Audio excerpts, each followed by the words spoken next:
इस नए टॉपिक का नाम आप लिखेंगे induced electric field. Induced electric field नए टॉपिक का नाम है इंड्यूस्ड इलेक्ट्रिक फील्ड। समझने का टॉपिक है। सिलेबस में ये ऑलमोस्ट एनसीईआरटी ने डिस्कस नहीं किया है, सीधी सी बात है। और डिस्कस नहीं किया इसका मतलब ये नहीं कि इसका इंपॉर्टेंस खत्म हो जाता है। इंपॉर्टेंट है, छोटा टॉपिक है, तो चूंकि सिलेबस का हिस्सा नहीं है तो आप लिख सकते हैं आउट ऑफ सिलेबस। आपकी इच्छा हो तो आप इसको आउट ऑफ सिलेबस भी लिख सकते हैं।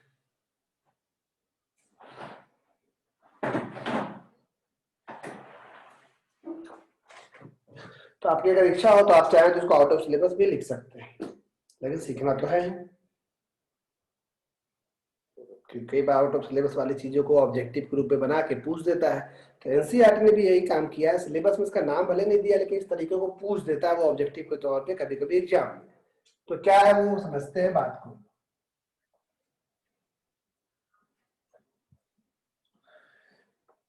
आपको पता है कि पहले से आप जानते थे कि कहीं पे भी अगर किसी वायर में करंट है, तो उसके चलते आप इलेक्ट्रिक फील्ड पैदा कर लेते थे।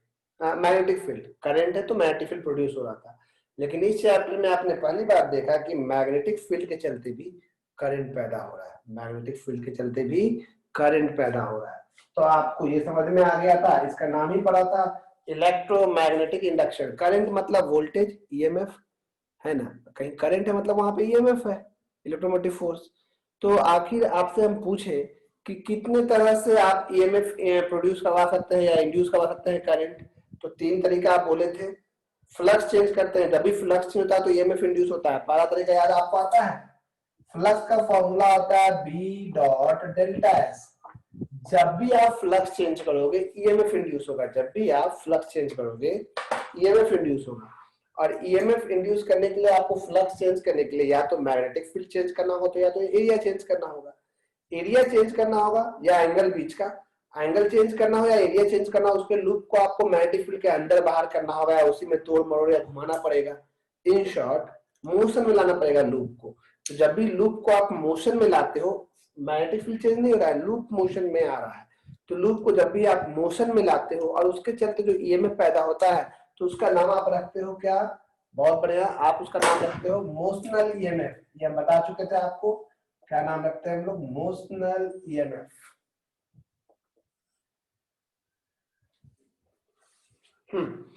तो मोशनल ईएमएफ के बारे में हम लोग इतना कुछ पढ़ चुके।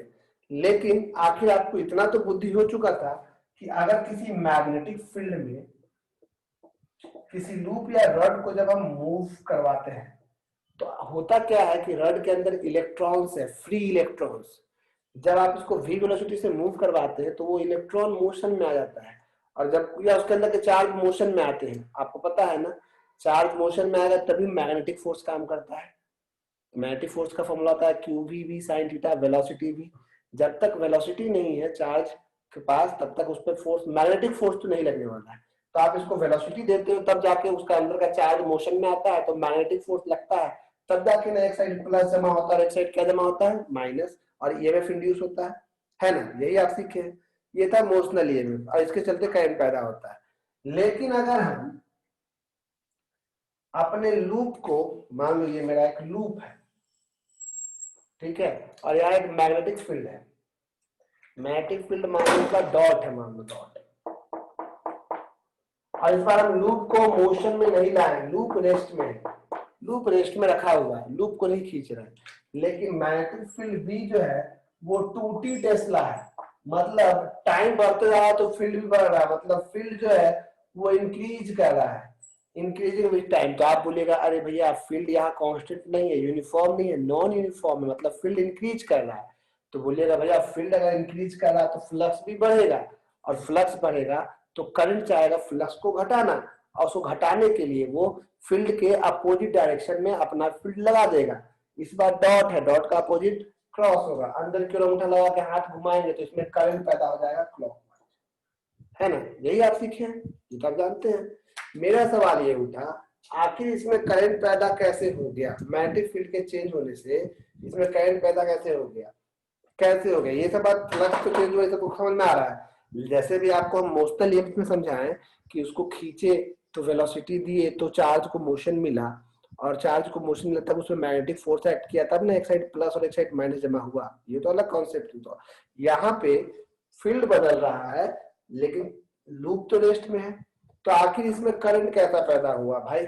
आखिर करंट यानी चार्ज कैसे, चार्ज के ऊपर कौन सा फोर्स लग रहा है? करंट पैदा होने के लिए चार्ज को मोशन में आना पड़ा होगा एक डायरेक्शन में। तो यहाँ पे चार्ज पे कौन सा फोर्स लग रहा है? मैग्नेटिक फोर्स तो नहीं लग रहा है। कारण बताइए। कारण ये है कि इसके अंदर के चार्ज को करंट पैदा होने के लिए, मोशन में आने के लिए अगर मैग्नेटिक फोर्स लगता है तो पहले तो मैग्नेटिक फोर्स तभी लगता है जब चार्ज पहले से मोशन में हो। जैसे भी रॉड को खींच रहे थे तो चार्ज को वेलोसिटी मिल रहा था। यहाँ तो लूप रेस्ट में है, फील्ड चेंज हो रहा है। तो एक बात तय है, यहाँ जो भी कोई फोर्स है मैग्नेटिक फोर्स तो नहीं है। तो लोग का दिमाग ठनका, लोग बोला यार तो कैसे एक्सप्लेन करे, मैग्नेटिक फोर्स तो है नहीं। हाँ, इलेक्ट्रिक फोर्स होता है, इलेक्ट्रिक फील्ड जो होता है इसके बारे में बता दें।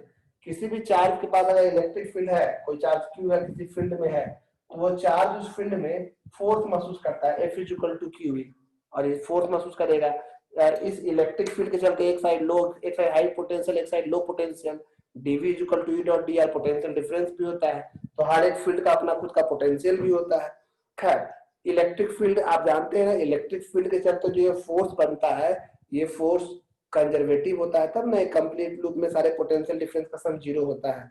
ये सब आप पहले जानते हैं इलेक्ट्रिक फील्ड के बारे में। लेकिन यहाँ इलेक्ट्रिक फील्ड नहीं, यहाँ मैग्नेटिक फील्ड है। यहाँ मैग्नेटिक फील्ड है, और ये मैग्नेटिक फील्ड में ये लूप रेस्ट में है, फिर भी इसमें करंट पैदा हो रहा है फील्ड के चेंज होने पे।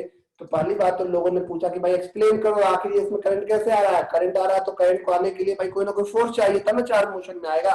और रेस्ट में चार्ज अगर है, लूप रेस्ट में है, तो मैग्नेटिक फोर्स तो यहाँ है नहीं, कंफर्म बात। और अगर तुम कहते हो कि मैग्नेटिक फोर्स के चेंज होने पर फोर्स लग रहा है, तब तुम अपनी ही बात को झुठला रहे हो, क्योंकि कुछ दिन पहले ही हम लोग पढ़े हैं कि मैग्नेटिक फोर्स कभी भी किसी भी चार्ज पे जो कि रेस्ट में है एक्ट नहीं करता है। ये लूप तो रेस्ट में है। तब लोग एक नया थ्योरी समझ में आया लोगों को लगा कि हो ना हो यहाँ पे मैग्नेटिक फोर्स नहीं है, यहाँ पे इलेक्ट्रिक फोर्स है। तो बोला इलेक्ट्रिक फोर्स के लिए इलेक्ट्रिक फील्ड होना चाहिए। तो इन्होंने कहा कि देखो, एक चेंजिंग मैग्नेटिक फील्ड, एक changing magnetic field electric field produce कर सकता है। लोग बोला जी नया नाटक आप कर रहे हैं भाई, अभी तक तो दिमाग शांत था, कौन नया इलेक्ट्रिक फील्ड है? इलेक्ट्रिक फील्ड तो भाई ऐसे में पढ़े ही नहीं है, वो तो प्लस से निकलता है माइनस में टर्मिनेट करता है। इलेक्ट्रिक फील्ड लाइंस के बारे में जानते हैं, प्लस से निकलता है माइनस में टर्मिनेट करता है, क्लोज लूप नहीं बनाता है, वो वाला फील्ड है क्या ये? तो लोगों ने कहा नहीं, पहले तो ये समझ लो यहाँ पे कि अ changing magnetic field can produce electric field. हम ये जानते थे कि इलेक्ट्रिक फील्ड से करंट पैदा होता है, अभी तक हमारा नॉलेज था कि वायर में इलेक्ट्रिक फील्ड गया, चार्ज बटा करंट पैदा हुआ, और उस करंट से मैग्नेटिक फील्ड पैदा होता था। ये तो हम जानते थे कि हाँ भाई इलेक्ट्रिक फील्ड बदल रहा है तो मैग्नेटिक फील्ड बदलेगा। एक चेंजिंग इलेक्ट्रिक फील्ड या एक इलेक्ट्रिक फील्ड मैग्नेटिक फील्ड पैदा करता है। सुनिएगा ध्यान से, दिमाग से, यहाँ से भी यहाँ से भी, तो ये अजीब लगेगा, लेकिन यहाँ पे तो एक नया कॉन्सेप्ट है। A changing magnetic field can produce electric field। ठीक है, याद कर ले, A changing magnetic field can produce electric field। वाह, ये तो बहुत बड़ा डिस्कवरी। लोगों ने कहा क्या ये वही वाला इलेक्ट्रिक फील्ड है जो पोटेंशियल डिफरेंस के लिए पैदा हो रहा ना? इलेक्ट्रिक फील्ड लोगों को अभी तक क्या पता है? अभी तक लोगों का यही कॉन्सेप्ट था, और आपका भी, अगर स्कूल में भी नहीं सीखे हो तो, कि इलेक्ट्रिक फील्ड एक ही तरीके से पैदा हो सकता है, वो है किसी चार्ज के चलते। कोई भी चार्ज अगर पॉजिटिव चार्ज तो फील्ड अवे होगा, और नेगेटिव चार्ज तो फील्ड टूवर्ड्स होगा, यही ना पढ़े हैं। तो इलेक्ट्रिक फील्ड सिर्फ और सिर्फ चार्ज से पैदा होता था अब तक आपके दिमाग में। लेकिन आज के बाद आपसे कोई पूछे इलेक्ट्रिक फील्ड कैसे प्रोड्यूस होता है, तुम बोलना इलेक्ट्रिक फील्ड दो तरीकों से पैदा होता है। पहला चार्ज के चलते, दूसरा by changing magnetic field. Okay, तो आखिर दोनों में अंतर क्या है? तुम बोलना ये वाला जो इलेक्ट्रिक फील्ड है ना, ये नॉन इलेक्ट्रोस्टैटिक होता है, ये इलेक्ट्रोस्टैटिक्स नहीं है। ये नॉन, इसका प्रॉपर्टीज का नेचर नॉन इलेक्ट्रोस्टैटिक है, वो यानी कि ये चार्ज पे डिपेंडेंट नहीं है, पहली बात। दूसरा, ये नॉन कंजर्वेटिव फील्ड होता है। ये इलेक्ट्रिक फील्ड जो है वो नॉन कंजर्वेटिव फील्ड होता है। पहला सुन लिए, ये नॉन इलेक्ट्रोस्टैटिक्स है, ये नॉन कंजर्वेटिव फील्ड है।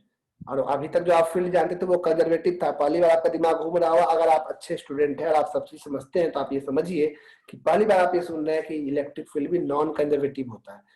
पहला अंतर क्या है? नॉन इलेक्ट्रोस्टैटिक को चार्ज से कोई लेना है। दूसरा अंतर क्या है? ये नॉन कंजर्वेटिव है। और अभी तक जो हम फील्ड पढ़ते थे वो कंजर्वेटिव था। ये कैसे पैदा होता है? चेंजिंग मैग्नेटिक फील्ड के चलते। अच्छा, एक और खास बात,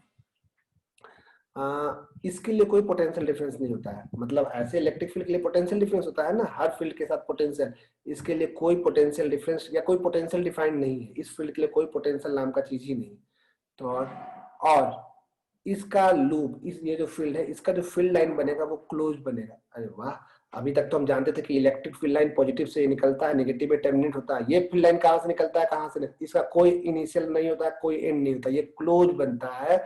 इसका फील्ड लाइन क्लोज होता है, ना स्टार्टिंग पॉइंट होता है ना टर्मिनेटिंग पॉइंट होता है, ये एक लूप बनाता है, ये अच्छे से जान लीजिएगा।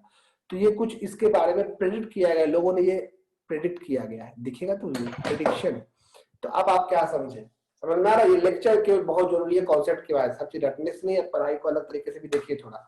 हाँ देखिए 8 लोग, अभी 70 लोग थे तो अभी 8 लोग सेकंड मीटिंग में गायब हो जाते हैं, जो भी पहला ही मीटिंग में सर आधा लोग हो जाता है।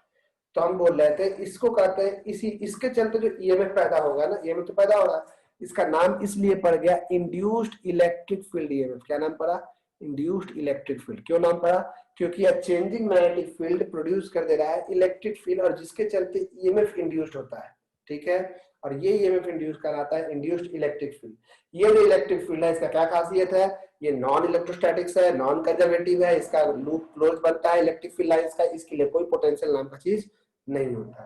तो अब सुनिए, अब तक आप क्या जान रहे थे कि एक इलेक्ट्रिक फील्ड जो है वो मैग्नेटिक फील्ड पैदा कर सकता है, क्योंकि इलेक्ट्रिक फील्ड कहीं है तो करंट पैदा होगा, करंट होगा तो मैग्नेटिक फील्ड होगा। लेकिन एक मैग्नेटिक फील्ड भी इलेक्ट्रिक फील्ड पैदा करता है, लेकिन कैसा मैग्नेटिक फील्ड बताइए? चेंजिंग मैग्नेटिक, कांस्टेंट फील्ड रहेगा कहीं तो नहीं। A changing magnetic field can produce electric field। आगे बहुत काम आने वाला है ईएम वेव चैप्टर में सब नॉलेज। मान लो मेरे पास दो फील्ड है, ये है इलेक्ट्रिक फील्ड और ये है मैग्नेटिक फील्ड। ठीक है, अब होता क्या है कि इलेक्ट्रिक फील्ड अगर चेंज होता है तो मैग्नेटिक फील्ड को भी वो चेंज कर देगा या प्रोड्यूस करेगा, ऐसे समझ लो। एक इलेक्ट्रिक फील्ड, एक मैग्नेटिक फील्ड। इलेक्ट्रिक फील्ड बदलेगा या इलेक्ट्रिक फील्ड क्या प्रोड्यूस करता है? Magnetic field. लेकिन अगर मैग्नेटिक फील्ड चेंज होता है वो क्या पैदा करेगा? Electric field. तो समझो, अभी मैग्नेटिक फील्ड चेंज होकर इलेक्ट्रिक फील्ड पैदा किया, फिर इलेक्ट्रिक फील्ड क्या पैदा कर दिया? मैग्नेटिक फील्ड, फिर क्या? इलेक्ट्रिक फील्ड, फिर मैग्नेटिक, फिर इलेक्ट्रिक फील्ड। मतलब दोनों एक दूसरे को इस तरह से ये देखो, तो बच्चा हम खेलते थे ना, electric magnetic, electric magnetic, electric magnetic, इस तरह से आगे की ओर बढ़ता चला जाएगा। हम तुमको चट्टी दिए तो हमको चट्टी दिया, गेम खेलते रहो। एनर्जी का भी कोई कॉन्सेप्ट यहाँ नहीं। यानी इलेक्ट्रिक फील्ड से मैग्नेटिक फील्ड पैदा हो रहा, फिर मैग्नेटिक से इलेक्ट्रिक पैदा हो रहा, फिर इलेक्ट्रिक। पता है ऐसे ही लाइट वेव बढ़ता है, इसको इलेक्ट्रोमैग्नेटिक वेव कहते हैं। आगे हम पढ़ाएंगे, इस वक्त दिमाग में रखिएगा इसको, दिमाग में कि हाँ भाई इलेक्ट्रिक फील्ड हुआ और उसके साथ साथ मैग्नेटिक फील्ड भी साथ साथ में चल रहा है। तो हम इलेक्ट्रिक फील्ड भी पैदा होगा, इलेक्ट्रिक से मैग्नेटिक, मैग्नेटिक से बाद में इसको लोग एक्सप्लेन किए, तब लोग को समझ में आया अच्छा लाइट ईएम वेव है, आके कैसे प्रोपगेट करता है बिना मीडियम का। तो मीडियम ये है, इलेक्ट्रिक से मैग्नेटिक, मैग्नेटिक से इलेक्ट्रिक ऐसे होते जाता है। तो यहाँ से ये बहुत जरूरी कॉन्सेप्ट था कि हम लोग में से कई लोग ये कॉन्सेप्ट बिना सीखे पूरा चैप्टर भी खत्म कर जाते हैं 12 तक, पता भी नहीं चलता है। तो लिखिएगा इंड्यूस्ड इलेक्ट्रिक फील्ड, लिखिएगा a changing electric field, a changing magnetic field, a changing magnetic field can induce, a changing magnetic field can induce, a changing magnetic field can induce electric field, can induce electric field. A changing magnetic field can induce electric field. ठीक है, because of the changing magnetic field, because of the changing magnetic field, because of the changing magnetic field, an EMF is induced, an EMF is induced. Such induction is called induced electric, such EMF is called, such EMF is called, such EMF is called induced electric field EMF. Such EMF is called induced electric field EMF. Such EMF is called induced electric field EMF. Paragraph change. The induced electric field, the induced electric field, the induced electric field bracket में because of the changing magnetic field. Bracket में because of the changing magnetic field, the induced electric field bracket में because of the changing magnetic field bracket close, the induced electric field bracket में बोल चुके हैं has following properties, has following properties, number 1 has following properties, बोल दिए। Number one, it is non-electrostatic and non-conservative in nature. It is non-electrostatic and non-conservative in nature. It is non-electrostatic and non-conservative in nature. It is non-electrostatic and non-conservative in nature. Number two,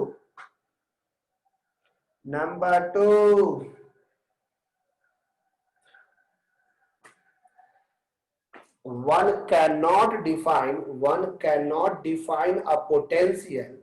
One cannot define a potential. One cannot define a potential. देखिए सब वर्मा जी का ही language है. One cannot define a potential corresponding to this field.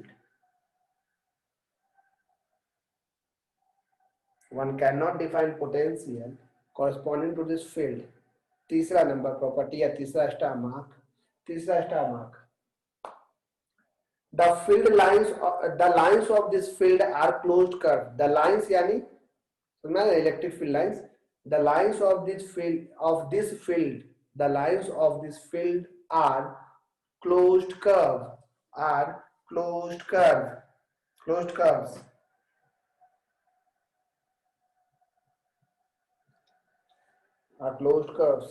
अगला point. There are no starting or terminating points for these field lines. There are no starting or terminating points. There are no starting or terminating points for these field lines. There are no starting or terminating points for these field lines. ठीक है, done. उसके नीचे आप लिखिएगा इस case में आपका जो इंड्यूस्ड ईएमएफ होगा, ध्यान रखिएगा, EMF equal to DV equal to E dot D R. सुने हैं ना कि आप तो इलेक्ट्रिक फील्ड प्रोड्यूस हुआ है, इसीलिए हम लिखेंगे ई डॉट डी एल. दिख रहा है, और इंटीग्रेट कर दिया है पूरे के लिए, तो DV equal to E dot D L. ये आपका वोल्टेज पैदा होगा, जो इंड्यूस्ड ईएमएफ होगा वो होगा E dot D L. Since EMF equal to होता है माइनस में D phi by D T होता है ना, ईएमएफ इक्वल टू माइनस में D phi by D T. Equation 1 equation 2. इसलिए देयरफॉर इंटीग्रल ई डॉट ये इक्वल टू हो जाएगा E dot D L is equal to minus में D phi by D T. तो एनसीईआरटी ने क्या किया है, इसका नाम नहीं बोला है इलेक्ट्रिक फील्ड, लेकिन न्यूमेरिकल में सवाल में एग्जाम में ऐसे सवाल देता है जिसमें कि आपका फील्ड चेंज हो रहा है, मैग्नेटिक फील्ड चेंज हो रहा है, तो उस केस में आपको ये फॉर्मूला लेके चलना होगा, वहां पे आपको ध्यान रखना होगा. लेकिन आज के बाद एकदम रट लें, इलेक्ट्रिक फील्ड और एक तरीके से पैदा हो सकता है, वो है बाय चेंजिंग मैग्नेटिक फील्ड. एक बदलता हुआ मैग्नेटिक फील्ड इलेक्ट्रिक फील्ड पैदा कर सकता है, और ये दोनों एक दूसरे के एक ही सिक्के के दो पहलू है. ये उसको क्या उसके होते रहता है. कितना अच्छा है ये, तो देख रहे हैं ना, ईएम वेव ये सब ऐसे ही प्रोपगेट करता है. खैर, यहाँ तक कोई दिक्कत हो तो आपको बोलिए, तो आगे बढ़ते हैं हम लोग. E dot d equal to minus D phi by D T. अब इस चैप्टर का अगला इंपॉर्टेंट कॉन्सेप्ट है, उसका नाम है eddy current. E double D Y, eddy current. आप इसमें से कुछ लिखना चाहिए, लिख लीजिएगा, इसका ये डेफिनेशन लिख लीजिए. सॉरी हम बीच में थे.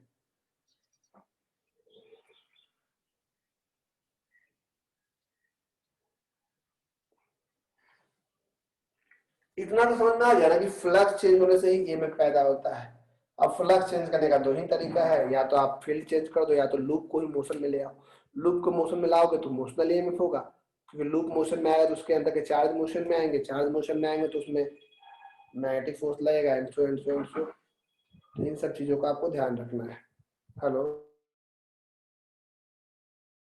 तो आज के क्लास हम लोग यही एंड करते हैं, हम लोग अगले दिन बात करते हैं. फिर आज एडी करंट शुरू करेंगे, कोई फायदा नहीं है, समय भी लग जाएगा और आप सीख भी नहीं पाइएगा. अगले दिन से शुरुआत है. एडी करंट और इंडक्टेंस अगला दिन ये कॉन्सेप्ट होगा. आज न्यूमेरिकल क्लास था और एक थ्योरी आपको खींचे हम. नेक्स्ट क्लास से आपका एडी करंट खत्म होगा, और इंडक्टेंस खत्म होगा। ठीक है, अगला क्लास और एक और क्लास में न्यूमेरिकल खत्म करके चैप्टर को राम राम करेंगे। और आप सबको हम बोल चुके हैं ध्यान से, अगर उनसे बात नहीं कर रहे, जो पहले बात किए समय लिए, सबका समय सीमा खत्म हो चुका है। तो अब हम एसी तक आपका वेट नहीं करेंगे। एसी मतलब 2 क्लास के बाद आप फिर हम आपको नहीं पहचानते, सीधी सी बात यही है।